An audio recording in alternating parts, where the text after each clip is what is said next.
Welcome to In Search of Excellence, which is about our quest for greatness and our desire to be the very best we can be, to learn, educate, and motivate ourselves to live up to our highest potential.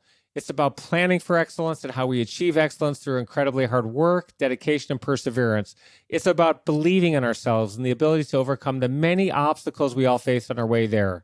Achieving excellence is our goal, and it's never easy to do. We all have different backgrounds, personalities, and surroundings. And we all have different routes on how we hope and want to get there. My guest today is Sarah Friar. Sarah is the CEO of Nextdoor, a social media network that operates in 11 countries around the world and which is used in more than 275,000 neighborhoods in the United States, nearly 1 in 3 households here. From 2012 to 2018, Sarah was the CFO of Square, which is now known as Block, and under her leadership, the company went public in 2015 and added $30 billion in market value during her tenure there. Prior to her role at Square, Sarah served as Senior Vice President of Finance and Strategy at Salesforce. She currently serves on the boards of Walmart and Consensus and is a co-founder of Ladies Who Launch, a network that mentors and inspires women entrepreneurs and business owners. She is also a dedicated philanthropist. She is on the board of Operation Hope, the nation's largest nonprofit dedicated to financial empowerment for underserved communities, and also serves on the Blavatnik School of Government International Advisory Board. Sarah, it's a pleasure to have you on my show. Welcome to In Search of Excellence. Randall, thank you so much for having me. I'm really excited to chat. I always start my podcast with our family because from the moment we're born, our family helps shape our personalities, our values, and the preparation for our future. You grew up in Northern Ireland in the small village of Sion Mills, a border town that was started by the Quakers and which today has a population of a little over 2,000 people. Sion Mills is only 3 miles south of the town of Strabane, which was once the most bombed town in Europe in proportion to its size, was also the most bombed town in Northern Ireland during what is known as the Troubles, a very violent 30-year conflict between Catholics and Protestants that killed and injured thousands of people, and which ended on April 10th, 1988, with the signing of what is known as the Good Friday Agreement. Your mom May was a local midwife and delivered all of the babies in town, most of which were home births, and your dad, Harry, was a personal manager at Herdman's flax mill that made Irish linen thread. The mill was the only employer and the whole reason why the village even existed, which meant that he was essentially the head of people for the village. Could you tell us what it was like growing up with the tremendous amount of violence around you, the time your best friend Lisa saw bombers plant a bomb and the two of you ran back to school to warn others, the sense of community and volunteerism that your parents had, which you later earned your dad an honor from Queen Elizabeth II, and how all of this shaped your influence as a child? Wow, that is a huge question. Are we going to spend the whole podcast there? Thank you for that. Growing up in Northern Ireland, certainly, you look back at your life, very formative, right? I did grow up during the Troubles, and yet there was a dichotomy there. On the one hand, I'd say Northern Ireland was a wonderful community-driven place to live, very, very safe. We rarely locked our doors. We'd leave our car keys in the car, so that way you'd always find them. And as you pointed out, my parents were really the life and soul of their community. They still are to this day in their 80s. They're still out there doing things like fundraising for cancer awareness, for example. On the other side, there was this terrible backdrop of the Troubles, senseless violence. People died. You talk about Lisa and I spotting this bomb being left. I'll give her full credit. We drove past it with my mom as the bombers were literally planting it. Didn't quite realize what was going on.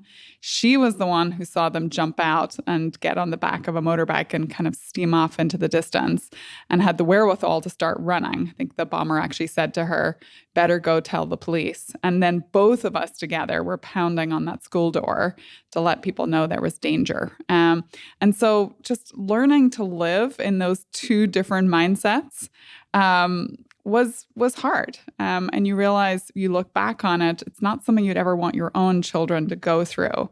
But I think it did teach me about resilience. It did teach me a lot about this power of community. It also instills in me, frankly, a need to push against when I see communities getting riven apart, and a big part of why I've come to Nextdoor. But, really thankful for that upbringing, and my parents have had an incredible impact on who I am today and continue to do so. And the way they give back is quite inspiring. A lot of us learn very important lessons at a young age that impact our future, particularly from summer jobs. You grew up in a rural part of the country, and your first job, where you worked for many summers, was working on your Uncle Louis's farm, where he would get you up at 6 in the morning, which is the start of a very long day. Can you tell us about the lessons you learned there, and what's your advice to others who don't want to do the nitty-gritty work because they're too smart to do it, it's beneath their intelligence level, or they think it's denigrating and want to work on more exciting things? And how necessary is doing the nitty-gritty work to being successful in our careers, whether you're working at a company or are an entrepreneur? Yeah, I mean, it's everything. So there's two big learnings from my Uncle Louis, God bless him. Number one was the power of hard work. And number two was act like an owner, is how we talk about it today here at Nextdoor. There is no job too small when you are that owner. And so for sure, he got us kids up bright and early to do all sorts of things. There was the day-to-day stuff that had to happen on a farm if we were bringing in cattle to a barn, if we were bringing sheep in because it was lambing season. But then there were the extraordinary things. And I remember so clearly that one of those summers that so stands out, he decided that he wanted to be able to plant a mountain field that was pretty rocky. He had to clear a bunch of rocks, or in Northern Irish, stones off the mountain. And the only way he could do that using his resources was, frankly, the people army that was us as kids. And so he somehow got us in the mindset of being willing to walk along behind this tractor that had a flatbed truck on it and to throw these rocks up onto the top of it. And, you know, if you were little, you threw little rocks. And if you were big, you threw bigger ones. And the men would come out and help with really big ones. The incentive was you got to drive the tractor. So he did know about incentives and motivation too, which is a good thing to think on when you're a leader. The second part of that, beyond just the hard work, is I think there is tremendous power in being able to go from, very deep in the weeds to very high up strategic thinking. McKinsey later training talked about this idea of porpoising. So if you've ever seen a porpoise going through the water, kind of those dolphin things, right? They're going very deep and then they jump right out of the water. And I think there's tremendous importance to that. Number one, to understand your business or the ecosystem that you're playing in. Number two, it's kind of to prove to everyone around you that details matter. I once had an employee say to me, the thing is, I'm never sure which detail is going to matter to you. And I'm like, that's exactly right.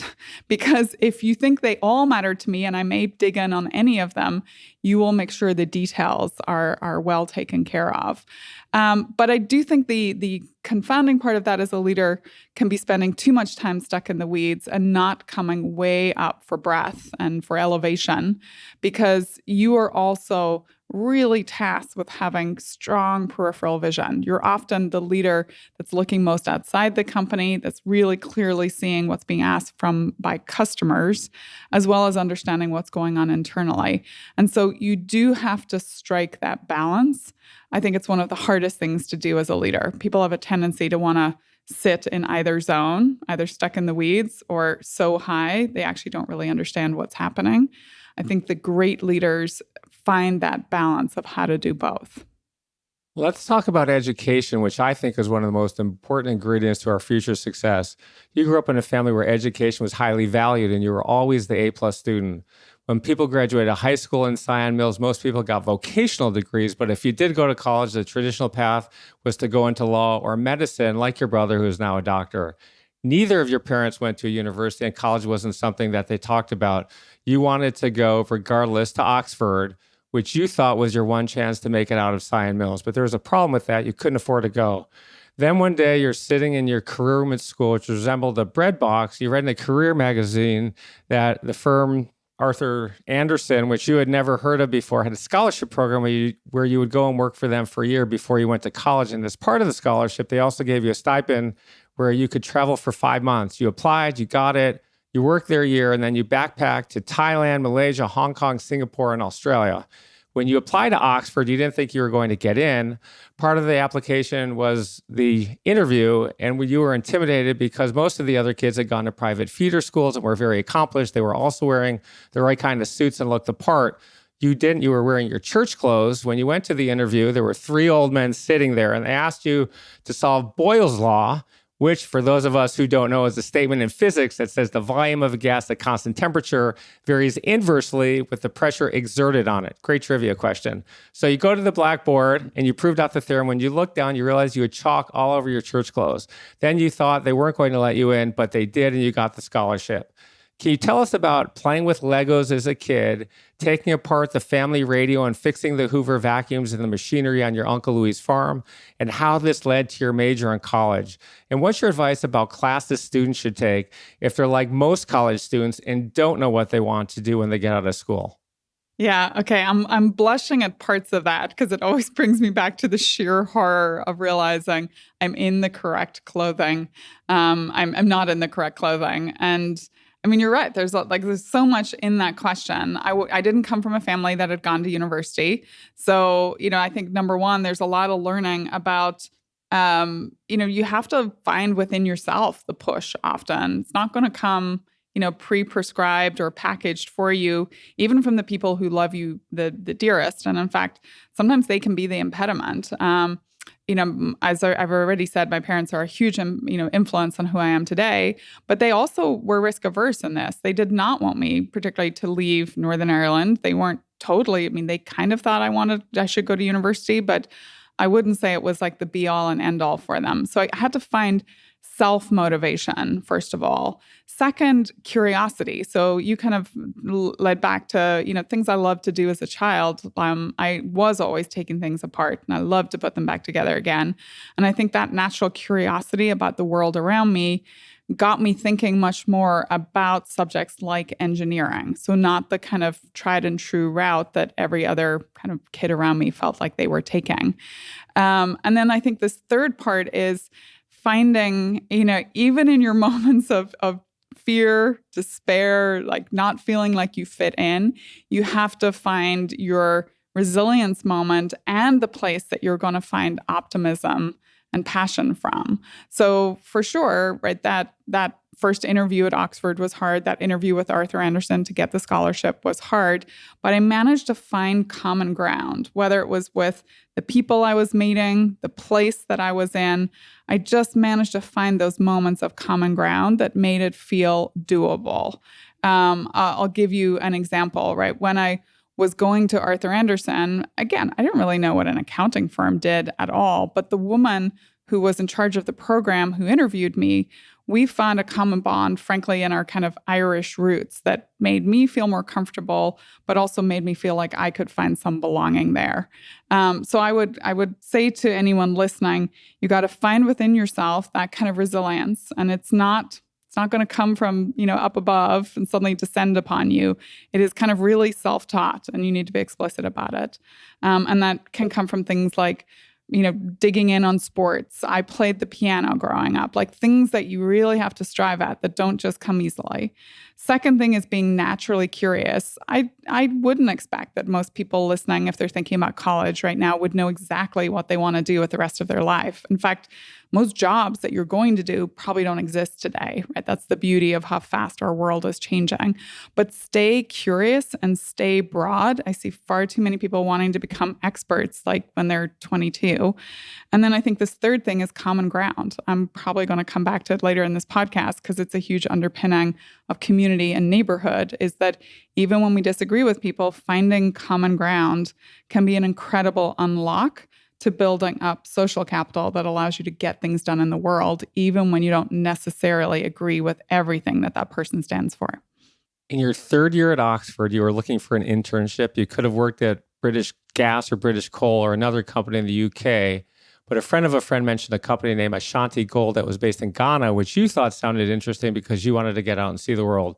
You also wanted to experience what life was like in a gold mine because mining for gold is incredibly damaging to the environment because they use arsenic, a highly toxic chemical which cannot be removed once it's in the environment.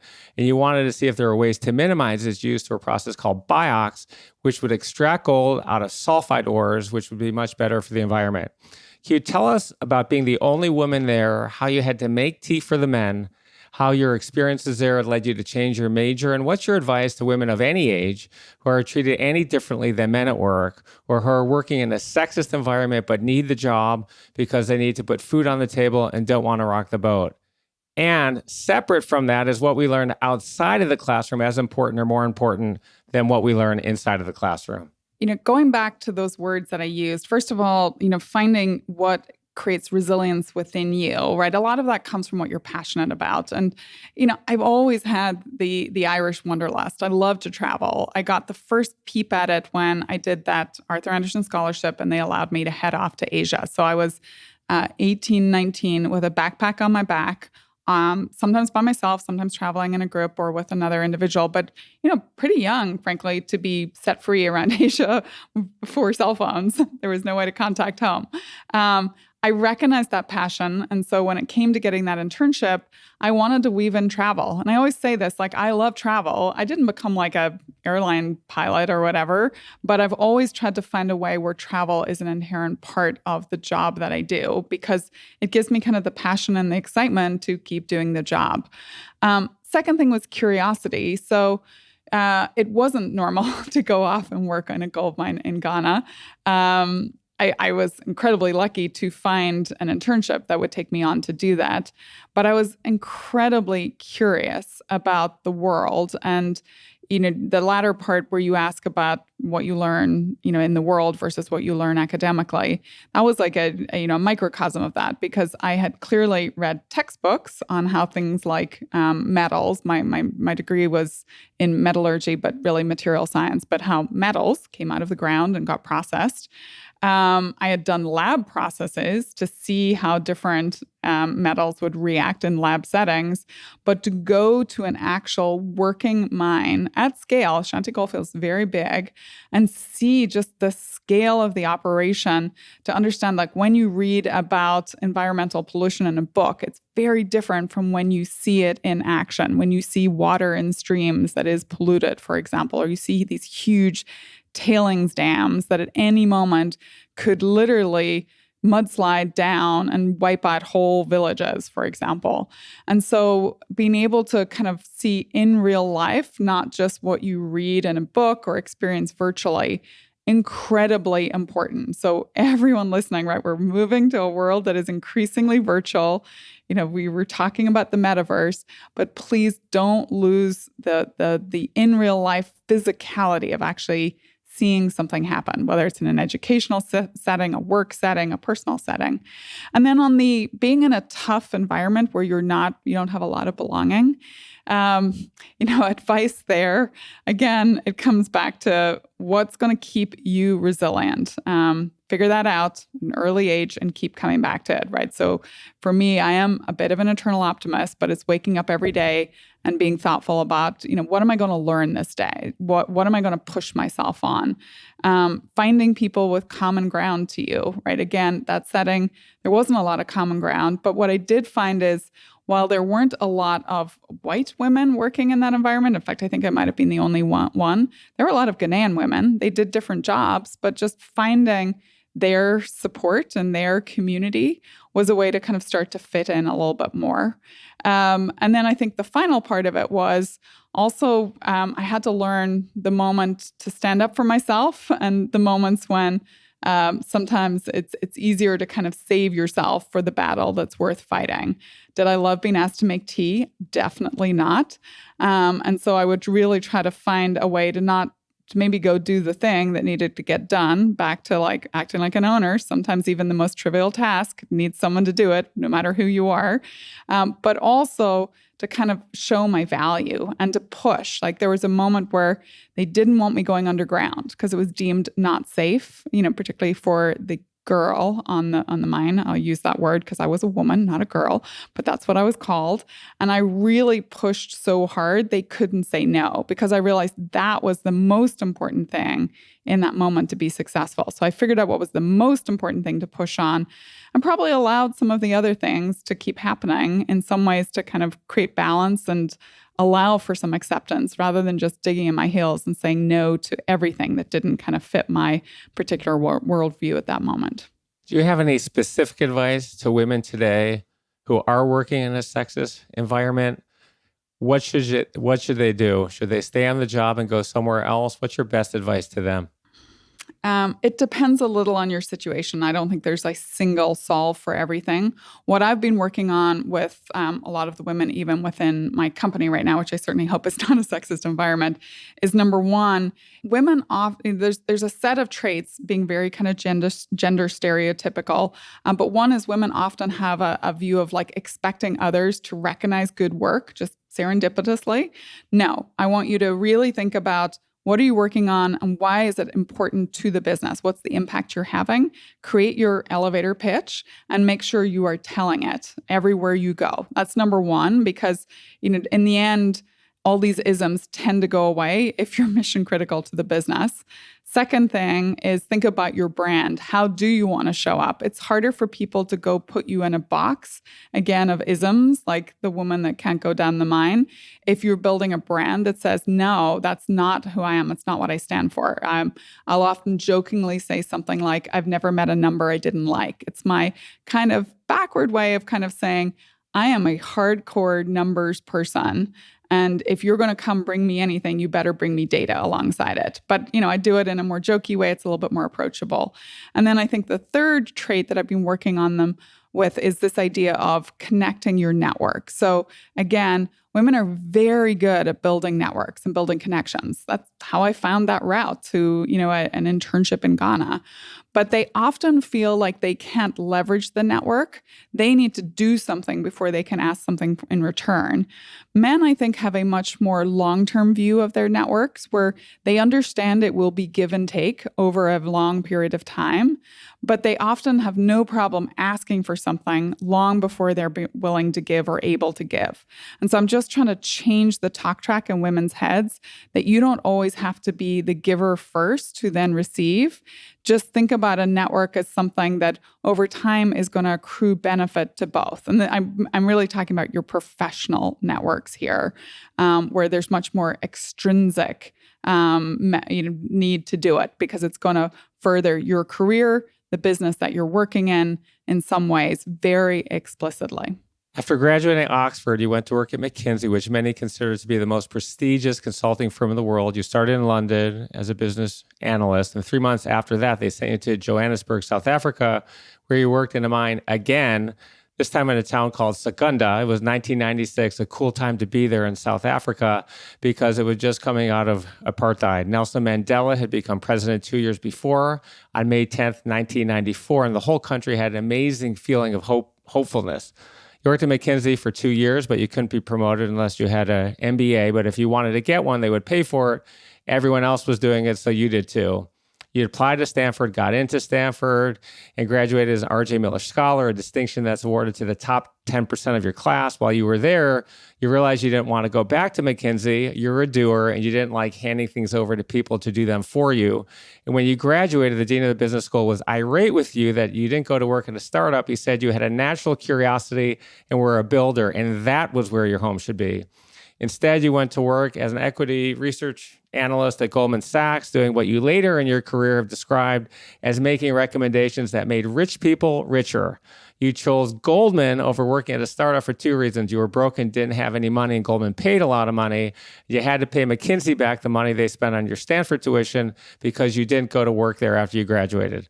The second reason was that you weren't a U.S. resident and you needed a visa, and Goldman was the very safe path to get one. You thought you'd work at Goldman for a couple of years and ended up staying nearly 11 years. You did well there. You covered securities, infrastructure, applications, and then software, and eventually became what was called the business unit leader for tech. You also spent time as an investment banker, and every couple of years, they gave you another mountain to climb and an opportunity to reinvent yourself, which is what kept you there so long. You eventually left primarily for two reasons. Can you tell us about the importance of purpose at work and in our lives, and about a particular foggy morning in 2011 and what your husband said to you as you were crying to him? And in search of excellence, what your advice to others who aren't as passionate about what they're doing but are making good money? Should they leave and try to find happiness elsewhere? Yeah, wow. It's fascinating to kind of be pulled back into that day. I'm going to go to the foggy morning story first. So, I'd come up through the ranks at Goldman. I was one of the younger managing directors. I was on the path to the partnership, which in Goldman terms is somewhat the be-all and end-all. It's not true partnership anymore, but it's what everyone aspires to.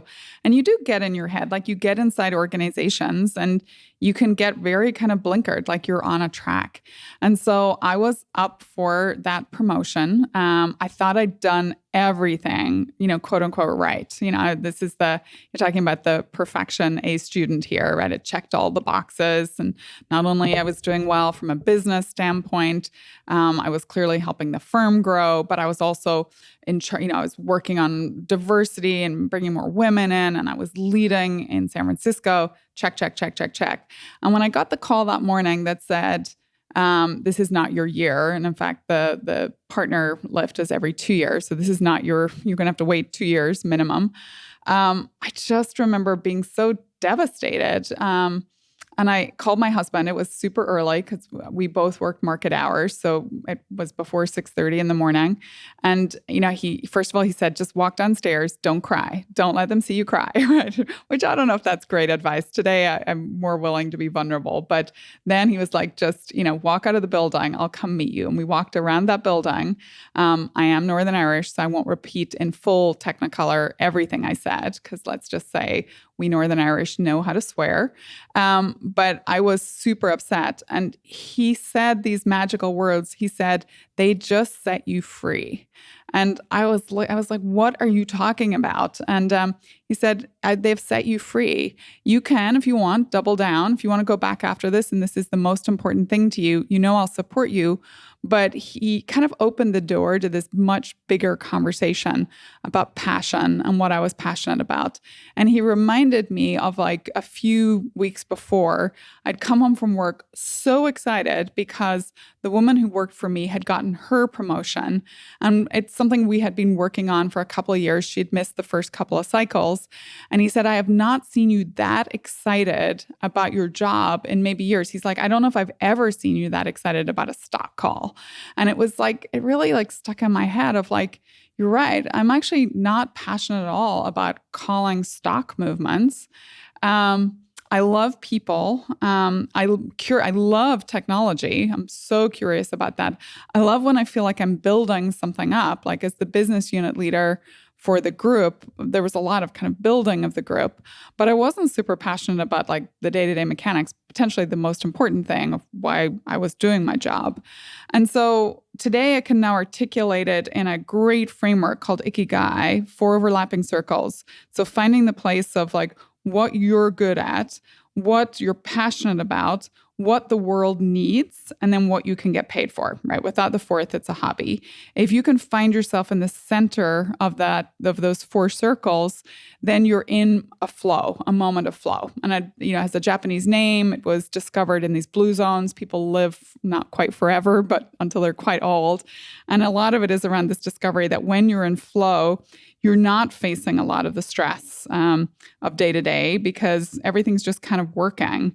You don't have those, cortisol releases in your body, the things that cause inflammation and so on. So it's really good for your health. And so I think that's the passion moment. So you asked, should people just leave their job right now if they don't feel passionate about it? I mean, frankly, I am a big advocate to kind of get up and take the risk. Nothing's going to change if you just come to work and do the same thing every single day. Now, I went extreme. I literally just left my job right after that happened. I think I had like 2 months and then I was like, I'm out of here. I didn't have another job to go to. It was actually quite scary. It sounds daft in hindsight. Of course, I was completely employable, but in my head, I wasn't. But it was the best thing I ever did was to just go take that leap because then I had to go on a quest for what was going to be this next kind of era of my career. And I don't think I would ever have done it just sitting in the same seat. So it was a gift. Like your moment of maximum despair may turn out to be the best thing that ever happened to you. While you were at Goldman, you met Mark Benioff, the founder and CEO of Salesforce, after he became furious at you for putting a sell rating on his stock. But the two of you soon became friends, and among different topics. You would debate trends in Silicon Valley. He eventually became a mentor to you. And when you left Goldman, you called him for advice on whether you should join a startup. And he told you to go work with him because you would learn far more working with him than you would at a small company. It was a step down for you from your title at Goldman and in your salary, both of which were ego blows for you. But the pitch worked. Salesforce had 5,000 employees at the time and was growing like a weed. And you joined there as their senior vice president of finance and strategy, which was your first operating role. You're there for a little over a year. Then you get a call about a new payment processing startup called Square that was co-founded by Jack Dorsey, who was also the co-founder and CEO of Twitter. You met Jack for the first time at breakfast on Mother's Day, which you weren't too happy about. The two of you clicked and had a very strong emotional connection, spending 4 hours talking about your childhoods before moving on to other things. You were scared about going to work for a 200-person company, but Jack told you over and over again that you shouldn't be afraid to fail in public, which you consider good advice, particularly for women, and also given your background that you always had the sense that you had to be perfect and be the best student or an A-plus student. We're going to talk about your experience at Square in a minute, but before we do, I want to freeze frame it here, and I have two questions about this.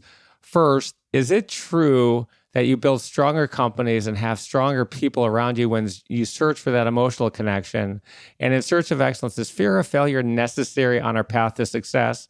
And what's your advice to those listening and watching who want to try something new, but don't because they're afraid to fail?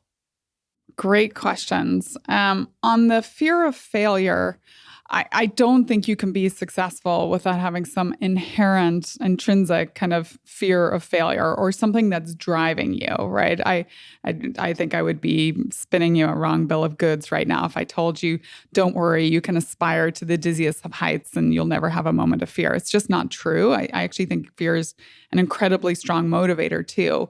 I think when it gets dangerous is actually when you're in too much fear that your entire fight or flight mechanism is kicked into gear and you actually can't function. I think it's also, for me, it tends to manifest as this need for perfection in everything. And that's when, probably I lean into overwork to begin with. Like I, always feel like I cannot work anyone, back to my Uncle Louis. So I need to be careful of that because in the end, sometimes it's not quantity, it's quality of the work. And maybe taking some time away would allow my brain to go a little broader, wider, freer.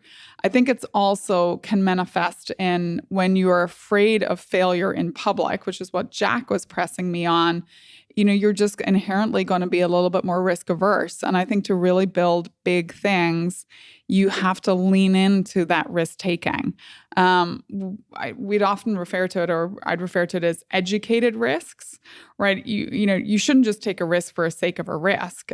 You can do a lot of data, a lot of analysis to say, here's why it makes sense to take this path over another path in a business context. But at some point, the data is going to stop because if it could all be data-driven, everybody else would do it. It would be relatively obvious. And there's this moment where you have to tip into a belief bet. So you're out of kind of data directing you and into a belief bet. And it's part intuition, it's experience, it's frankly, when you're building things, it's being very close to your customers and kind of really intuiting and feeling what job they're trying to get done. Not don't do the buggy whip industry thing of like they want, horses and different ways to get. You would never have created the car to get from A to B. You would never created the car. At the same time, you should be listening intently to what your customers are doing and watch what they're doing. So I think that's the moment where you go from using the fear to spur you, but not allowing it to kind of hold you back from the final kind of take flight moment. Super good advice. And I think about it all the time, including in the current environment, right, where it's clearly gotten a lot choppier and rougher as a leader. On the former, you asked me about building great teams, right? Do you need that emotional connection? Hell yeah. I think the leaders who excel don't just grab people by their head, like intellectually, they grab them by their heart. And I think it is so important to really think about the why your company is doing what they're doing and how do you turn that into a purpose that really would make people run through walls, not just for you, but really for the purpose and for the customers that you're serving. I got to work with two amazing leaders. You mentioned them. Mark did this with Salesforce, really around, if you think about it, like originally with Salesforce automation tools and then customer relationship management tools, right? Software. But Mark's was like a crusade against software as a service versus on-premise software. And it had a Star Wars-esque element to it, right? The good and the bad. He even had like a Han Solo frozen statue in his office to kind of really bring that dark side to light side, to the forefront. In Jack's case, right, we could easily have built Square as a point of sale software system. Like we're building points of sale. Woohoo. No, like Jack really saw this vision of economic empowerment. And so I think learning and getting to be curious and sit right alongside these big businesses being built really kind of taught me that moment of like the purpose. And when you see it in action, it's in tough times actually, because the people that you have both heart and head do extraordinary things. They rise to meet the moment in a way that people who are just there with their head, they often actually are the people who most experience a lot of fear because the data runs out for them and they can't make the leap to the other side because they actually don't have the kind of purpose, the emotional context that carries them over the chasm. When you hire someone, you look at three main things. Intelligence is number one, loyalty is number two, and experience is a distant third.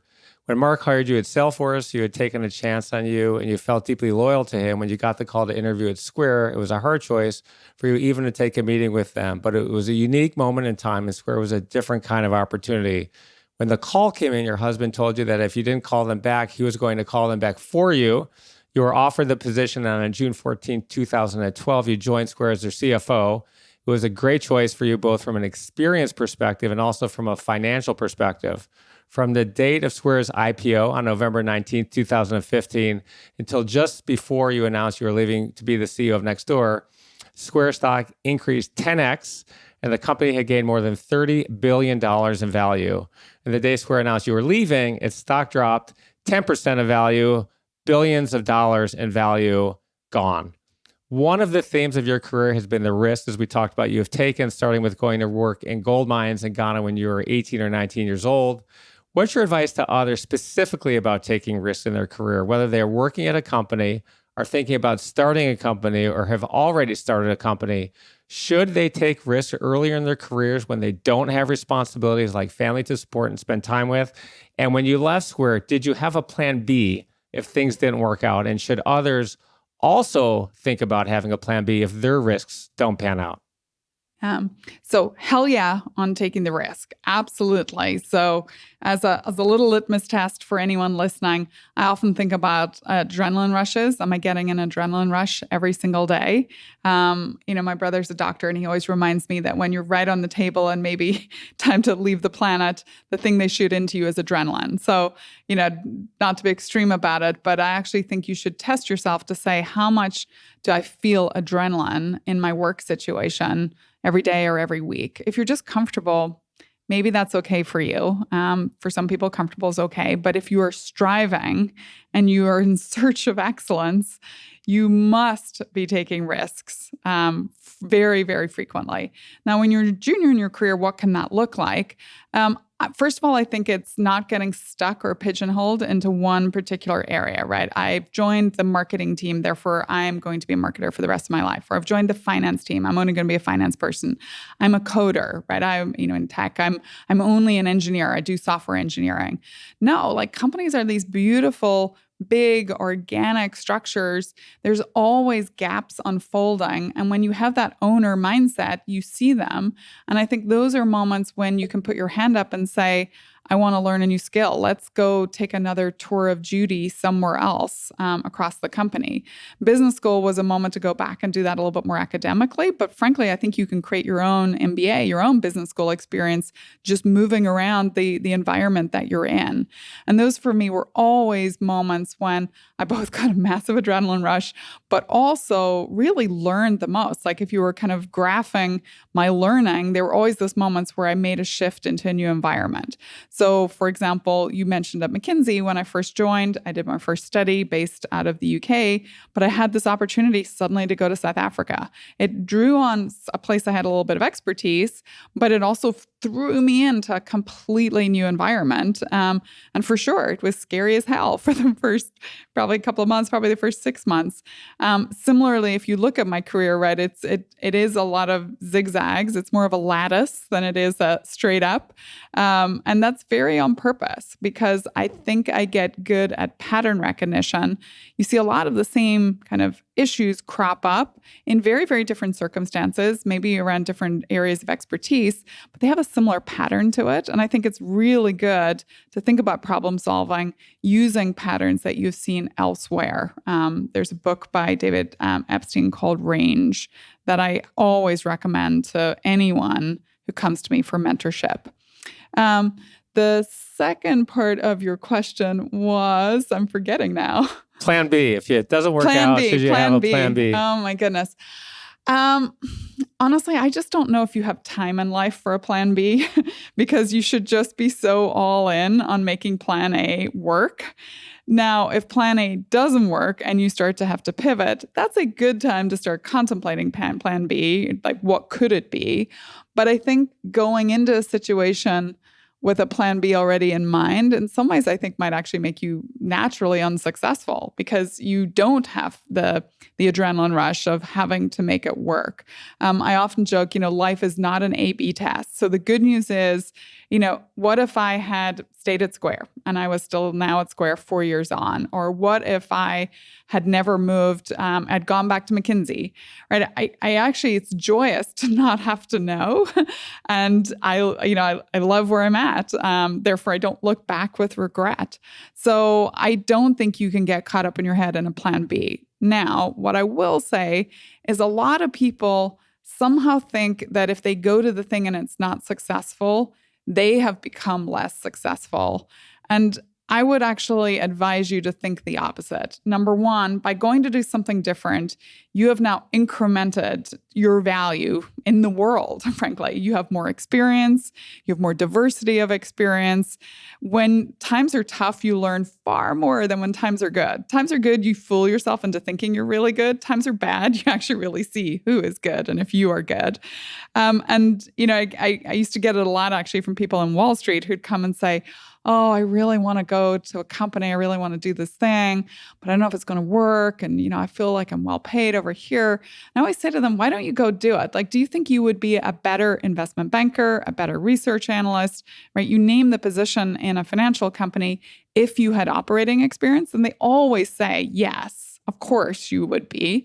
So I'm like, okay, so I don't get your downside because if you do say, okay, I did this and it didn't pan out and now I want to go back, I think you're more valuable. You can pitch yourself. Your brand just got X amount better because of this different experience you got. You're going to be more empathetic to your clients and so on. So I think people way overestimate the risk to their career by doing something different that doesn't work out, then they estimate the upside, frankly, to their career and to their life of doing something different, even if it doesn't work out. Hopefully that makes sense. It does. Thanks for listening to part one of my amazing conversation with Sarah Friar, the incredible CEO of Nextdoor. Be sure to tune in next week to part two of my awesome conversation with Sarah.